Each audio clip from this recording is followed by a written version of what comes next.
नमस्कार, आप सभी का हमारे चैनल भक्ति मार्ग पर स्वागत है। आज हम जानेंगे शिशुपाल कौन था और उसकी मृत्यु कैसे हुई। वासुदेव जी की बहन रानी सुतासुभा और छेदी के राजा दम्भोज के पुत्र का नाम शिशुपाल था। जब वह उत्पन्न हुआ तब उसके 4 हाथ और 3 नेत्र थे।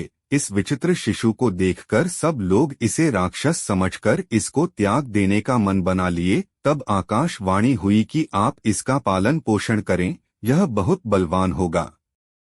आकाशवाणी सुनकर शिशुपाल की माता ने कहा कि जिसने यह आकाशवाणी की है उससे मैं हाथ जोड़कर प्रार्थना करती हूँ कि वह यह बता दें कि इस बालक की मृत्यु किसके हाथों होगी।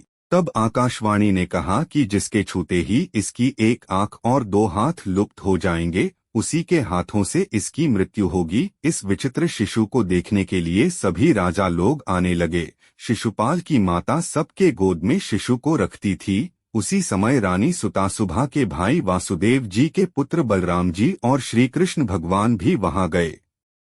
जब श्री कृष्ण भगवान की गोद में इस विचित्र शिशु को रखा गया तब उसके 1 नेत्र और 2 हाथ लुप्त हो गए। यह देखकर शिशुपाल की माता थरथर कांपने लगी। उसने अत्यंत दीन भाव से श्री कृष्ण भगवान से कहा कि आप सबको अभय देने वाले हैं, मैं आपसे यह प्रार्थना करती हूँ कि आप शिशुपाल का कभी वध मत कीजिएगा। यदि यह कोई अपराध करे तो आप मेरी ओर देखकर इसे क्षमा कर दीजिएगा। श्री कृष्ण भगवान ने अपनी बुआ से कहा कि यदि यह वध करने योग्य 100 अपराध करेगा तो भी मैं इसे क्षमा कर दूंगा, आप चिंता न करें। श्री कृष्ण भगवान से ऐसा आश्वासन पाकर शिशुपाल की माता प्रसन्न हो गई। यही कारण है कि शिशुपाल द्वारा अपराध करने पर भी श्री कृष्ण भगवान मौन रहते थे, कभी कार्यवाही नहीं करते थे। इस कारण का लाभ उठाकर शिशुपाल यादवों पर ही अत्याचार करने लगा। वह श्री कृष्ण के विरोध में कार्य करता था। एक बार शिशुपाल ने तो तपस्वी बभ्रू की पत्नी का अपहरण कर लिया। एक बार श्री कृष्ण भगवान के पिताजी यज्ञ कर रहे थे तो यह वहां उत्पात मचाया और यज्ञ में विघ्न डाला। जरासंध का वध करने के पश्चात श्री कृष्ण, अर्जुन और भीम इंद्रप्रस्थ लौट आए। वापस आकर उन्होंने धर्मराज युधिष्ठिर से सारा वृत्तांत कहा, जिसे सुनकर वे अत्यंत प्रसन्न हुए। तत्पश्चात धर्मराज युधिष्ठिर ने राजसूय यज्ञ की तैयारी शुरू करवा दी। उस यज्ञ के ऋतिज आचार्य होते थे। ऋतिजों ने शास्त्र विधि से यज्ञ भूमि को सोने के हल से जुटवाकर धर्मराज युधिष्ठिर को दीक्षा दी। धर्मराज युधिष्ठिर ने सोमलता का रस निकालने के समय यज्ञ की भूल चूक देखने वाले सत्पतियों की विधिवत पूजा की। अब समस्त सभासदों में इस विषय पर विचार होने लगा कि सबसे पहले किस देवता की पूजा की जाए। तब सहदेव उठकर बोले, श्री कृष्ण देवन के देव, उन्हीं को सबसे आगे ले। ब्रह्मा शंकर पूजत जिनको, पहली पूजा दी जाए उनको। अक्षर ब्रह्मा कृष्ण यदुराई, वेदन में महिमा तिन गाई। अग्र तिलक यदुपति को दी जाए, सब मिली पूजन उनको की जाए। परमज्ञानी सहदेव के वचन सुनकर सभी सत्पुरुषों ने साधु साधु कहकर पुकारा। भीष्म पितामह ने स्वयं अनुमोदन करते हुए सहदेव के कथन की प्रशंसा की। तब धर्मराज युधिष्ठिर ने शास्त्रोक्त विधि से भगवान श्री कृष्ण का पूजन आरंभ किया।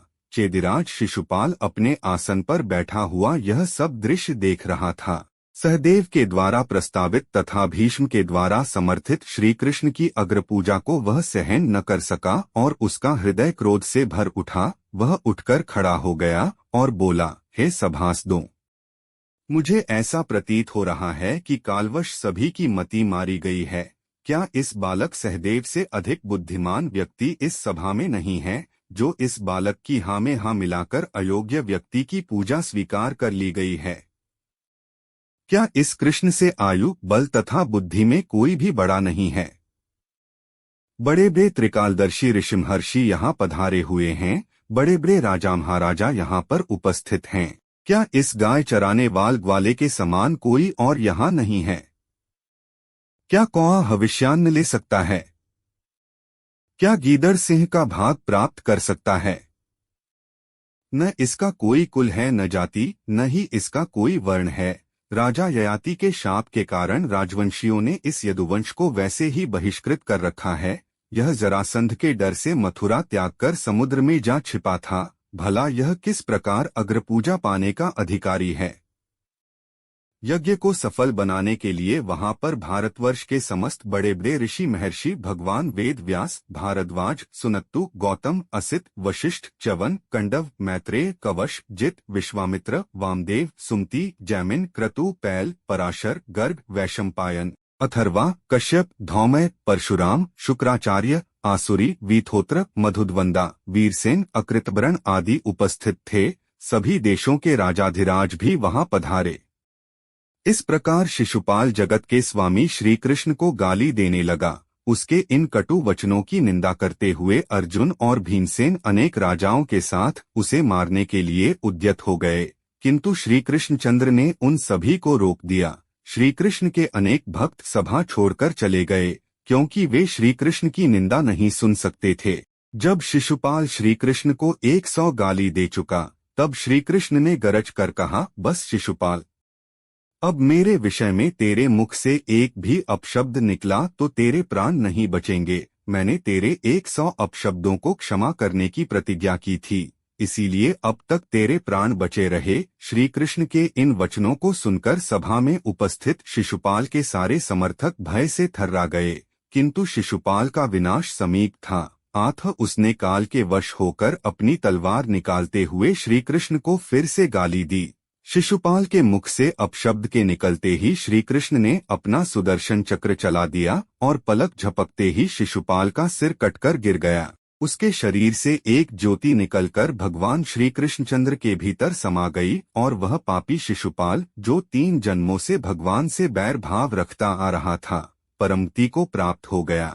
यह भगवान विष्णु का वही द्वारपाल था जिसे सनकादि मुनियों ने शाप दिया था। वे जय और विजय अपने पहले जन्म में हिरण्यकश्यपु और हिरण्याक्ष, दूसरे जन्म में रावण और कुंभकर्ण तथा अंतिम तीसरे जन्म में कंस और शिशुपाल बने एवं श्री कृष्ण के हाथों अपनी परमगति को प्राप्त होकर पुनः विष्णुलोक लौट गए। श्री कृष्ण भगवान द्वारा उसके अपराध की उपेक्षा करने के कारण शिशुपाल का मन बहुत अधिक बढ़ गया और वह निर्भीक होकर श्री कृष्ण भगवान के विरुद्ध कार्य करने लगा। श्री कृष्ण भगवान अपने दिए हुए वचन के अनुसार चुपचाप गाली सुनते रहे और विरोध में कुछ न बोले। जब शिशुपाल 100 से अधिक गालियां दे चुका, तब श्री कृष्ण भगवान राज समाज में बोले कि यद्यपि यह मेरा संबंधी है, फिर भी यह हमसे द्वेष करता है और हमें हानि पहुंचाने में इसने कोई कोर कसर नहीं छोड़ी है। मैंने इसकी माता को इसके 100 अपराध क्षमा करने का वचन दिया था, जो अब पूरा हो गया है। आप सब लोग देख रहे हैं कि यह कैसे निर्भीक होकर मुझे गालियां दिए जा रहा है। अब आज मैं इसे क्षमा नहीं करूंगा। इतना कहकर श्री कृष्ण भगवान ने अपने सुदर्शन चक्र से सबके सामने ही उद्दंड शिशुपाल का सिर काट दिए। कहने का आशय यह है कि यदि अपना संबंधी विरोधी हो तो वह सतत विरोध में ही कार्य करता है और न करने योग्य कार्य करने लगता है। ऐसा करते समय उसको संकोच, भय और लज्जा नहीं आती, वह निर्भीक होकर कार्य करता है। मूर्ख मित्र संबंधी की अपेक्षा ज्ञानवान